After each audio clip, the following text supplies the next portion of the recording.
Today on 1% Better. New York Times bestselling author William Deresiewicz. He gives. I think high school teachers sit on the right hand of God. And he takes. And I want to make sure that we don't end up in a society where we're going to restaurants and having wonderful meals and thinking that we've had an artistic experience. I feel like you just questioned everything I hold dear in this world. We agree. The humanities are a waste of time. The liberal arts are a waste of time. You should study something that's going to lead immediately to a job. You should major in something that's the name of a job. I think all of these ideas are ridiculous. And disagree. And not everybody has to be an artist, let alone creative. I very proudly stand up and say, I'm not creative. I don't think I am creative. I don't think I have to be creative. I don't think everybody needs to be creative. In a wide-ranging conversation with one of my favorite writers, we talk about the destructiveness of multitasking, the importance of solitude, how Bill writes, and I'm not sure how to categorize this. But can you remember one of the great meals of your life? Is that something that registers with you? Absolutely. So it doesn't mean that it's art. Well, I mean, I remember some of the great sex acts of my life, too. Those weren't art either. But we are about to get 1% better. Today on the podcast, I'm talking with someone who has been very generous in the world of academia, in the world of ideas, in the world of writing. I'm talking about Dr. William Deresiewicz. Bill, how are you? Great. Nice pronunciation. Thank you.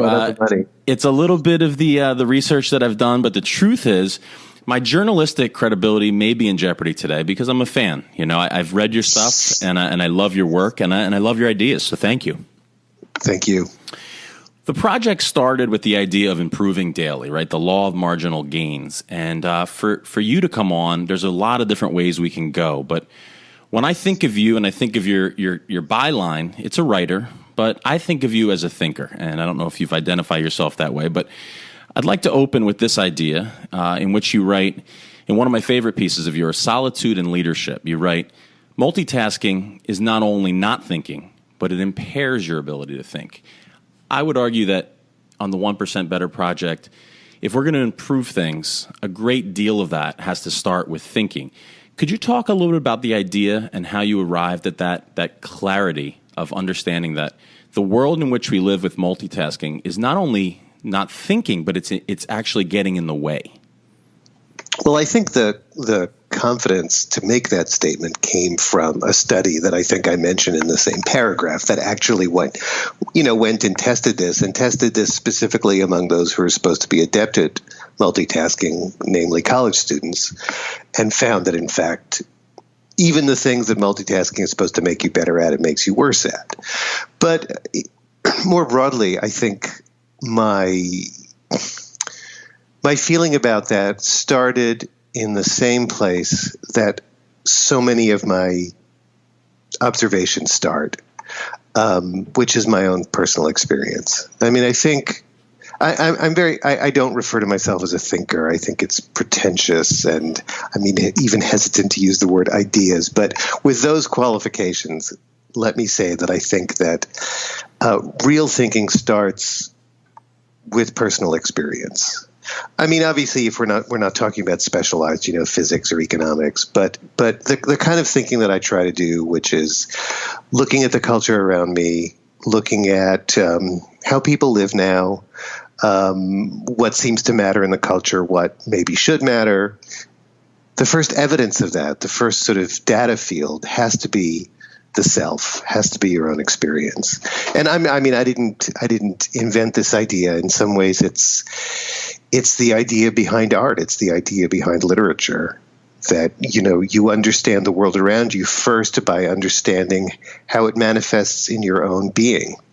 You mentioned that this was in an essay called Solitude and Leadership. I mean, that's partly why solitude is so important. You need, and why multitasking is so destructive, and the distractions that beset us today are so destructive, because you need to be able to tune in to yourself. And I think everybody knows, again, from their own experience, that you need a certain amount of solitude, a certain amount of space and time and quiet to do that. In that speech, you do talk about, you anticipate the objection that could perhaps come up where they say, solitude, what does it have to do with leadership? And it's just something that's so pervasive in the society to actually seek that solace, to seek that time. You know about the tension about the technology demands. What conditions do you set up so that you can provide your own self time to think? Well, I mean, I never really bought into the whole social media thing. I mean, I am on Facebook, and when I first joined Facebook, I definitely started to get addicted to it the way everybody else does. But the truth is I've never constructed my personality around that. It's partly because I'm older. I'm 53. I was socialized into a world where this didn't exist. My own sort of rhythms were constructed in a world where this didn't exist. But I have also made certain deliberate efforts to minimize when I find myself, because whether it's Facebook or just checking the New York Times website or whatever, I find myself falling into those addictive behaviors, and it sometimes takes a certain amount of self-management. But you just kind of you spend, I don't know, 10 minutes or 2 hours clicking around online, clicking in links that are in your Facebook feed.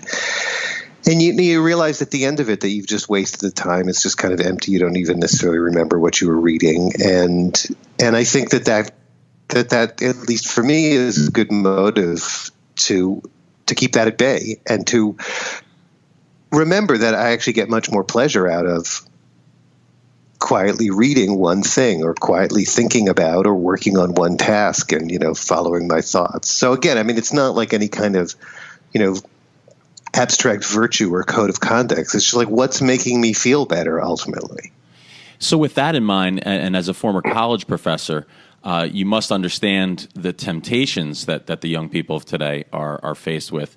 But you also said that leadership starts with personal experience. So I wonder, what is it, do you think that there's a certain level of learning that a young person, a teenager, just simply can't become an excellent thinker at a certain age?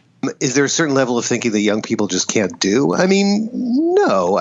Look, thinking like anything else, but maybe thinking more than anything else, is something that develops over time and over your life. It's actually one of the few things that I think we can get better at as we get older. Maybe I shouldn't say one of the few things. There are a whole set of things that you can get better at as you get older, but there tend to not to be the things that we recognize and validate in our culture. So people at any age are capable of some kind of thinking, and I think that in order to be a good thinker, you need to let that start to happen pretty early. I remember it very specifically. It was the summer that I was 13, and suddenly it was like a light switch being turned on. It was some kind of developmental stage. I don't think it was anything about the environment that I was in, where suddenly I kind of got that kind of double consciousness that thinking involves, where you actually start to notice the world around you and see it as an object that you can think about, whether it's like sitting outside contemplating the stars around a campfire or thinking about the people you know. I think that happens with everybody when they're teenagers. So yeah, I wasn't the thinker then that I am now, but I think that there's a line between then and now. Yeah, right. That makes total sense, yeah. and I recognize your cautionary tale about the pretension surrounding thinking, right? But at the same time, are there practical steps that you would advise someone? You've taught young people for a very long time. What practical steps can people put into place to where they can actually see that they're becoming better thinkers? In some way, it's a kind of double consciousness where you are able to step back, and that also means socially.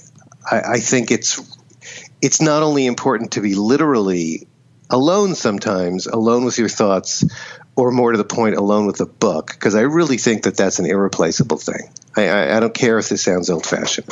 It's been said that a book is just a stranger talking brilliantly. A good book, and they're good short pieces too, but a book has a depth of exploration, and I think it entrains a kind of almost physical rhythm as you read it that's not replaceable by something else. I think there are many things that you can get in books that you simply cannot get any other way. So that's that, but also a social distance. I look around me now, and probably this would have been at any time. Most people, including the people who think of themselves as great original independent thinkers, are simply just repeating the commonplaces of the tribe that they belong to. I mean, if we, we've seen this on a massive continuous scale in the last year and a half. This election season that was supposed to end in November and now seems like it's never going to end. All we do, for the most part, is simply repeat the commonplaces of our own tribe. And we think that we're thinking, and we're not. And you need to be skeptical of it's easy, obviously, to be skeptical of the other side, but you need to be skeptical of your own side. You need to be skeptical of your own thoughts. You need to be able to say, wait a second, I've always believed this. Why do I believe this? Or I'm supposed to believe this. Why should I believe this? And then you need to be willing, I think, to voice that skepticism. And that's getting harder and harder to do. The stakes for doing that are getting higher and higher, because now we tend to do it in public on social media, and we often get really negative responses for doing it. So actually, I think there are more social consequences for being a true thinker than there used to be, and by the same token, it's more important, I think, probably than it's ever been.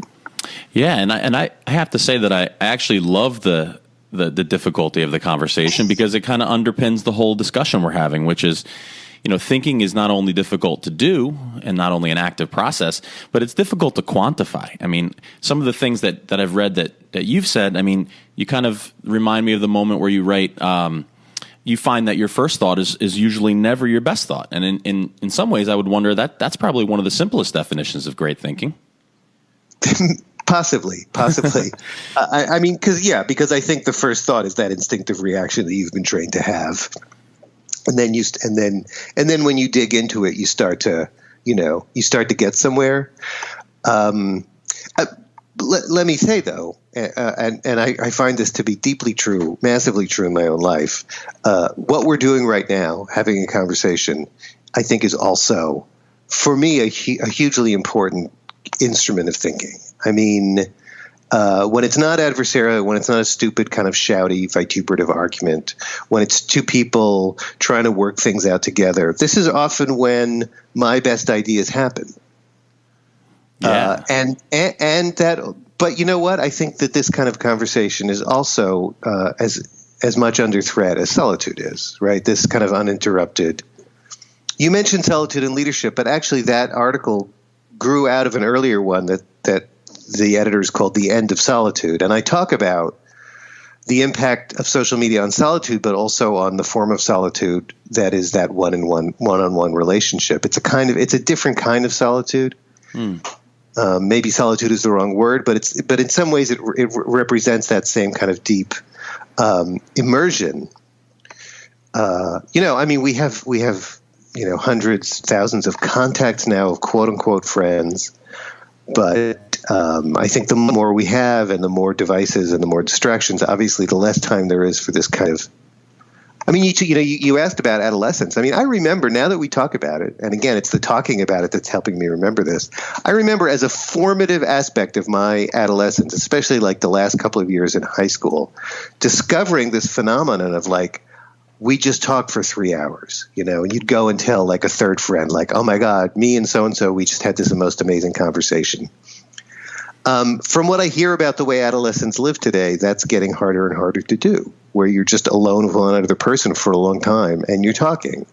And you don't have to be having a philosophical conversation, maybe you're talking about your friends, but I mean, you're getting somewhere deeper. No question. Because you're not being interrupted. Yeah, there's no doubt about it. Dr. Deresiewicz is an award-winning writer. He's a teacher at Yale, but his work makes was a teacher. Yes, excuse me. Was a teacher at Yale. It's a long time ago already. I know, 2008, if I'm not mistaken. That's it. That's right. But the reason I mention that is because your work actually makes it into my classroom. My full-time job is an English teacher in English 12, and we're right on the precipice of college. So Chapter 5 in particular of Excellent Sheep is a hallmark of the class because it's entitled, What is College For? And you've done talks on it. And quite honestly, if you do a little poking around on the internet, Bill, you'll see people that absolutely revere your ideas on that, on what college is for. And then there's some derision. There is some you have some adversaries out there. I'm sure you're aware of it. What is it that the people that want to attack your point of view find so problematic? Well, I mean, granted that I'm going to give an answer that's kind of self-serving, but that's inevitable. But I think so. When people attack me, I mean, there are several categories of attack. Because I inveigh in particular against elite colleges and universities and the shortcomings of that training. Obviously, there are people from those backgrounds that feel that their status is threatened, their self-conception is threatened because it is so built around having gone to a fancy college. But more broadly, when I talk about what college is for, what I say is it's not for job and career, or it's not only for job and career. And I'm very clear that those are important. The economic piece is important too. But I'm trying to remind us that there are other things that are supposed to be happening when you're in college. And a lot of people find that really threatening and really upsetting. We have a really strong ideology now that says that the purpose – you know what? Let me back up for a second. Sure. When you talk about what college is for, when you talk about what education in general is for, you are really talking about – I know this is going to sound kind of pretentious, but you're really talking about what it means to be human. I mean, we take our kids when they're 4 or 5 or 6, we put them in this thing called school, and many of them don't leave for 16 years. That's their childhood and adolescence and young adulthood. So we are preparing them for the rest of their lives in every respect. So what we think those lives should be and how we value them will determine what we think education should look like. And we live in a time, the term for the ubiquitous term for this is neoliberalism, or, it's a kind of market fundamentalism that says that your existence is your economic existence. You are valuable insofar as you're wealthy, or you are valuable in terms of how much money you have, and your presence in society, your significance, your contribution is measurable by how much money you make. You're a producer and you're a consumer. And that's the conception of education that I'm challenging, because the conception of education that comes out of that says we should be preparing students to be producers. We should be preparing people in college to get their first job or to have a career, and all kinds of, and therefore the humanities are a waste of time. The liberal arts are a waste of time. You should study something that's going to lead immediately to a job. You should major in something that's the name of a job. I think all of these ideas are ridiculous. They're narrow. They're short-sighted. I think they're even short-sighted in economic terms alone. But the real point is economic terms are not the only terms. And I think, to me, so much of what's wrong with where our society has ended up at this moment is that we are having a harder and harder time valuing or even remembering that we can value things that are not measurable in dollars and cents or really measurable at all. It's a great point. I wonder if today's student, though, gets lost in the ratios. And what I mean by that is, yes, they may grant you that there are other things that they should be doing, but what about those college loans? And what about what am I going to do when I get out? Do you attack that empathetically when they say that? Yeah, of course. I mean, for all the criticisms I make, even of the kinds of people that our young people that our system is producing, I never blame them for it. I mean, they're responding to the pressures that are being put on them. And I absolutely get that. I mean, I think that's one of the reasons. In other words, I get this thing about student loans and tuition. And to me, this is one of the most important reasons, well, really the most important reason that we need to restore free public higher education, which we once had in this country and which we now are beginning to recognize we need to go back to, because we want to remove that burden from young people so that they can be free actors in their lives. But again, it's even in economic terms. You don't want people who are making economic choices based on insurmountable debt burdens and therefore not innovating, not being creative with their own careers, blah, blah, blah, blah, blah.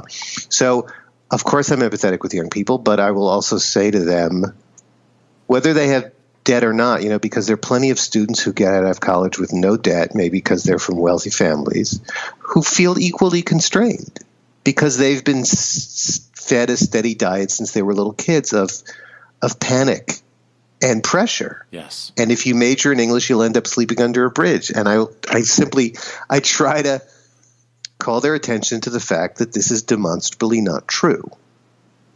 And that they should, that moment when you get out of college in many ways is the freest moment you'll ever be. You're out of your house, you're out of your parents' house, you're not supporting anybody yet. You just need to make rent. And that can be an issue, but it can also be a moment of maximum freedom.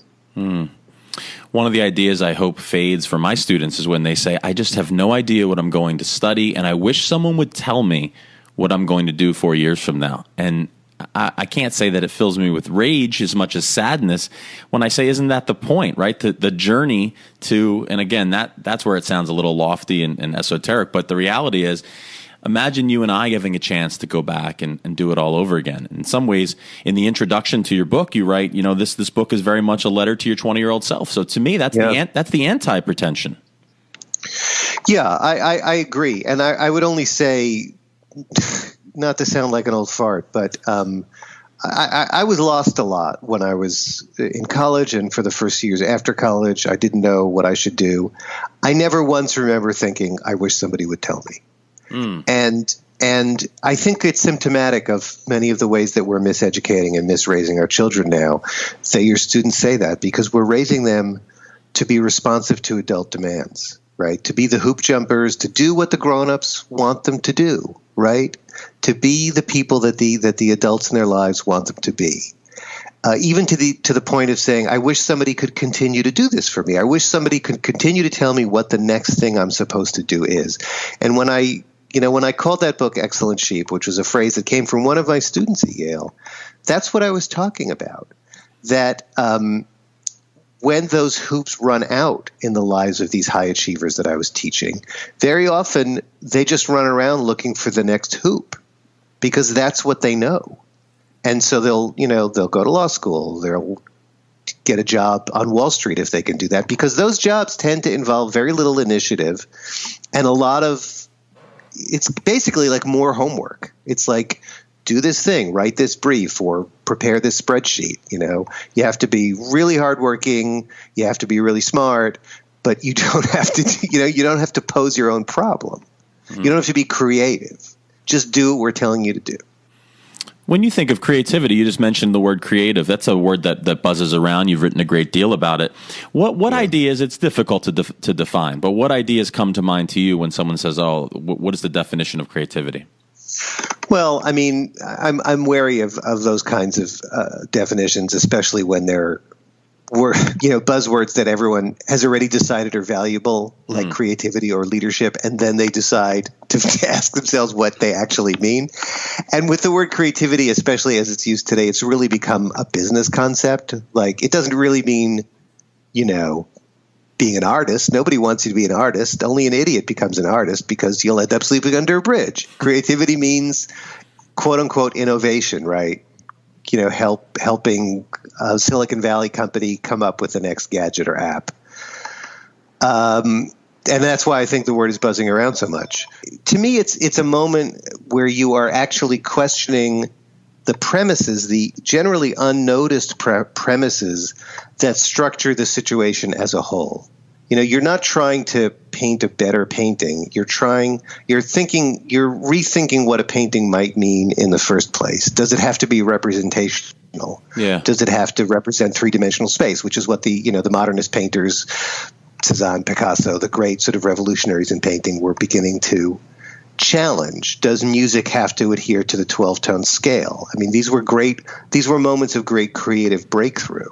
And again, there's always a social component, because in order to challenge those assumptions, they're assumptions that hold a group together and that are held together by a group. And when you challenge them, people will say, but that's not painting. There's no representation here. How could this be painting? How could this be music? It doesn't sound like music. It sounds like noise. Yeah, I don't want to put words in your mouth, but it sounds as if you're talking about redefinition of a form.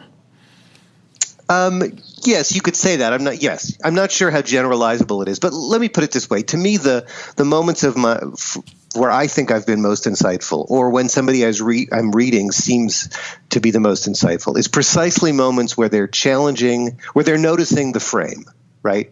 Where they're challenging the assumptions that structure the situation, where they're not, they always say, like, don't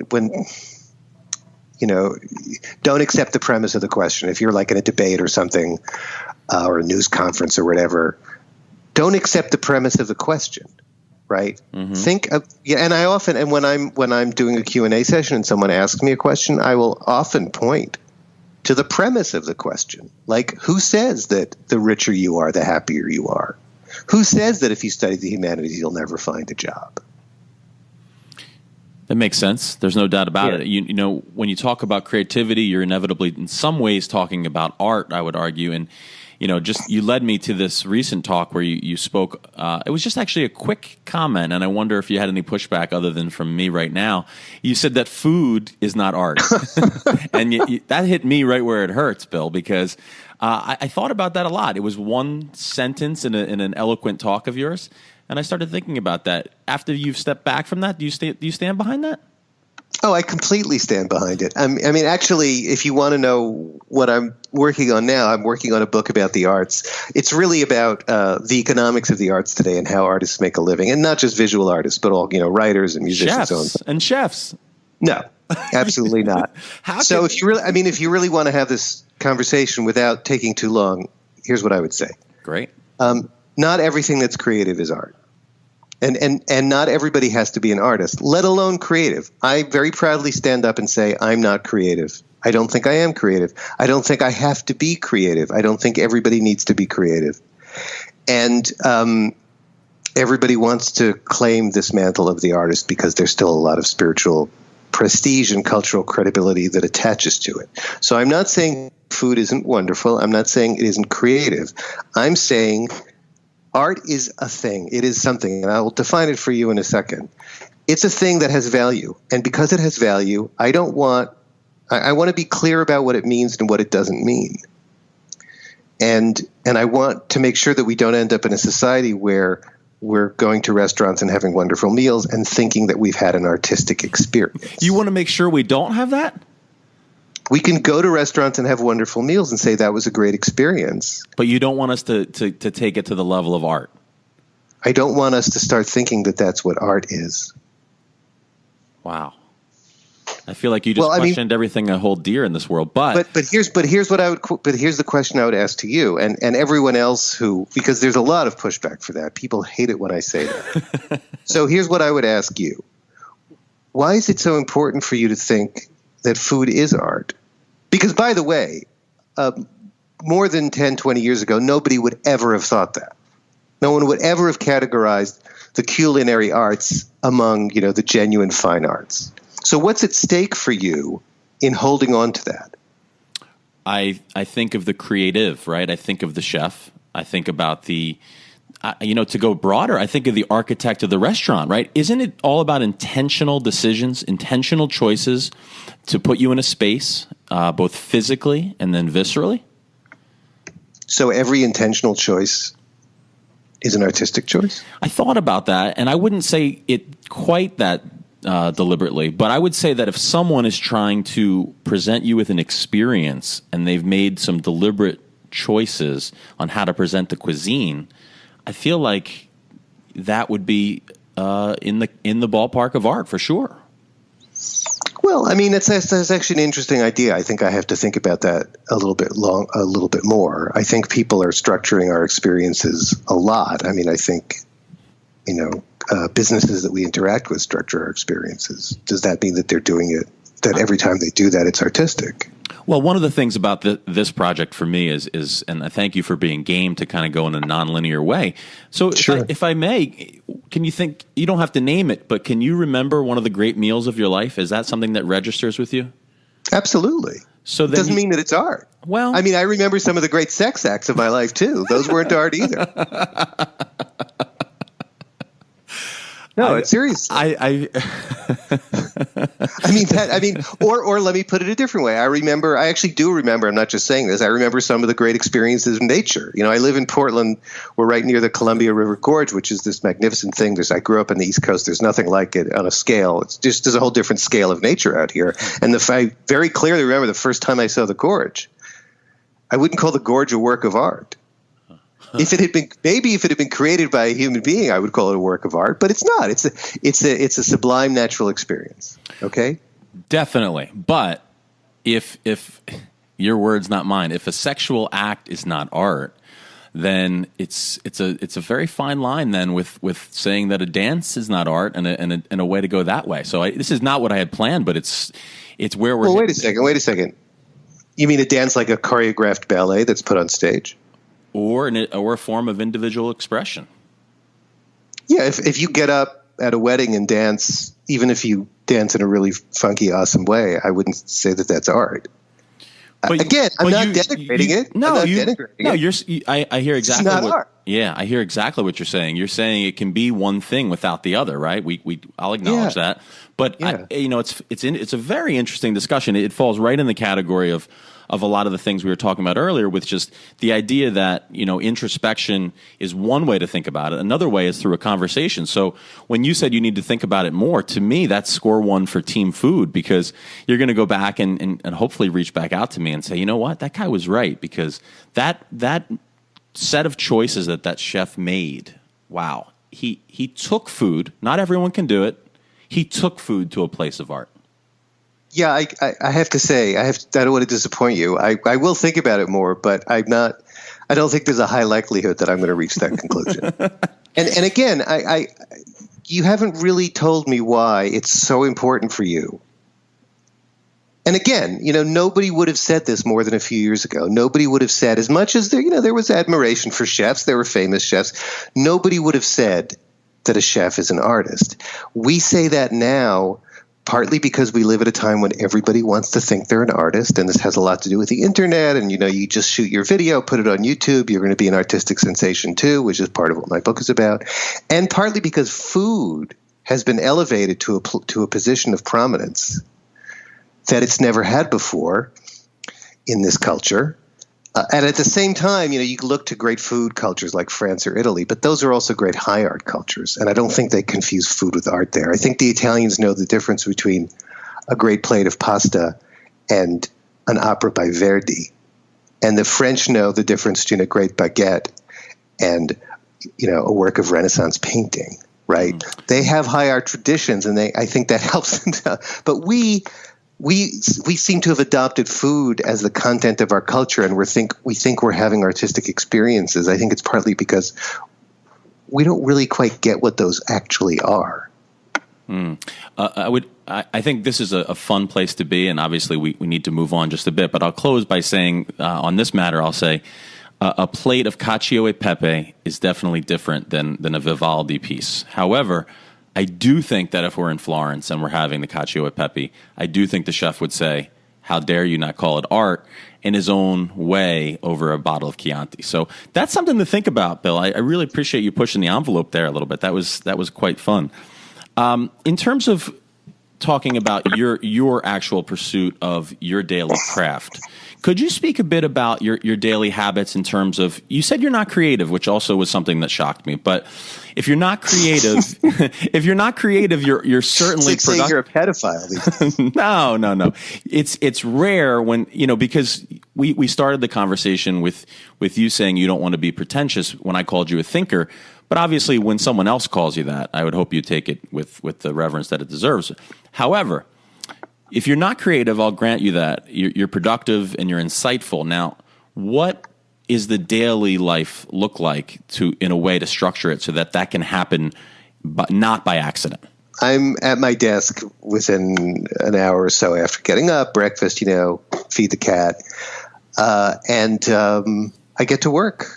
And I work until lunch. I take some time at lunch, and I come back and I work, for the early mid-afternoon until I kind of burn out of energy. And the work that I'm doing, if I have something to write, I write. Usually, if I'm in the middle of writing something, I'll start the day by revising what I wrote the day before, and that kind of helps get my brain moving. And then I have 3-4 hours of actual writing before, like I said, before the energy it tends to give way very suddenly, and I realize okay, there's no point in having another cup of coffee. Like, that part of my brain has been burnt out for the day, and I usually close my email, whatever. I close the email program, and I avoid going on my web browser. I'll sort of reward myself, like maybe once an hour, once or 2 hours, I'll turn the email on just to take a break or to see if there's anything urgent that I have to attend to. But I really try for that, 3.5 hour block in the morning and maybe 2.5 hour block in the early afternoon, not to get distracted, and to really focus and to get into that, especially for writing. I mean, I'm researching now, which is a kind of a different kind of energy, but when I'm writing, it's really I want to. People talk about a flow state, getting into a flow state. Sure. I'm sure you talked about this on the podcast, or you've talked about this a lot. And I think the gurus of flow say that flow follows focus. So I want to be focused, and I want to get into that state where I sort of pick my head up. When I've had a good writing day, almost invariably I'll feel like it's been much shorter. It'll be 5 hours. It felt like 3 hours or something like that, because you enter that state. I'm not sure I could. I mean, that's the broad. The broad. No, and that's plenty. And one of the contingencies of flow is that it has an appropriate level of challenge. It can't be too easy. It can't be too difficult. A phrase you said, and I just want to make sure I clarify, is you said if you have something to write, you write. And I want to put a post-it in that, so to speak, and then look at another thing that you once said to me in a correspondence, where you said when you were teaching at Yale, it was not uncommon for a student to come to you not yet knowing how to write. So if someone that was young, someone that was a student, someone listening to the podcast said, well, I want to be a better writer. But if you could tease out the two ideas, it would be helpful in the sense that, is there such thing as writer's block in your world, or are you plowing through it, or is it something that you do wait for some piece of inspiration? It's not the case that I don't have to write every day. I'm not writing at the moment because I'm researching the next thing that I'm going to write. Got it. I mean, when I tend to, I don't know if it'll exactly be this way with this book, but I tend, in the last 3 books I've written, I tend to get everything together that I want to say, write an outline that can take weeks if it's an outline for a book, and then I just go, right? And I just, for the next 4, 5, 6, 7 months, it's like every day, 5 or 6 days a week. So I don't, I'm certainly not in any kind of practical position not to write. Writer's block. No. And this is, I mean, not to harp on this. This is part of what I mean when I say that I don't think of myself as creative. I'm not waiting for inspiration. I don't do that kind of writing. I'm not skeptical about writers who say that, who tend to be creative writers, poets, fiction writers, who there's some kind of, they're trying to articulate something that Virginia Woolf says is when you start a novel, it's like you don't know where you're going. It's like a shore. It's a far shore that you're trying to reach. Yeah. That's not the kind of writing I do. As I just described my process for a book, and it's the same process for a short piece, I figure out what I want to say. Doesn't mean there isn't discovery that happens within that structure as I'm writing, but I figure out the basic thing the main ideas that I want to say. And then it's just a matter of figuring out the best way to say it, one sentence after another, one paragraph after another. And it's absolutely true. Listen, I mean, I've been doing this for a while. When I was younger, not even when I was in college, but for a long time after that, it was a lot harder, and it was a lot harder. I didn't have writer's block. I had resistance. I had procrastination. It's hard, and just getting yourself to start in the day is hard, and resisting the temptation to put it off until the next day. That's no longer the case for me, and it hasn't been for a while. But it was true for a long time. I mean, I think probably well over 10 years. Yeah, you wrote that the Thomas Mann quote: "A writer is someone for whom writing is more difficult than it is for other people." So I feel like that underscores it, and I'm a big fan of the Anne Lamott image, where it's the car headlights. You don't have to see the whole way; you just need to see a little bit of distance in front of you.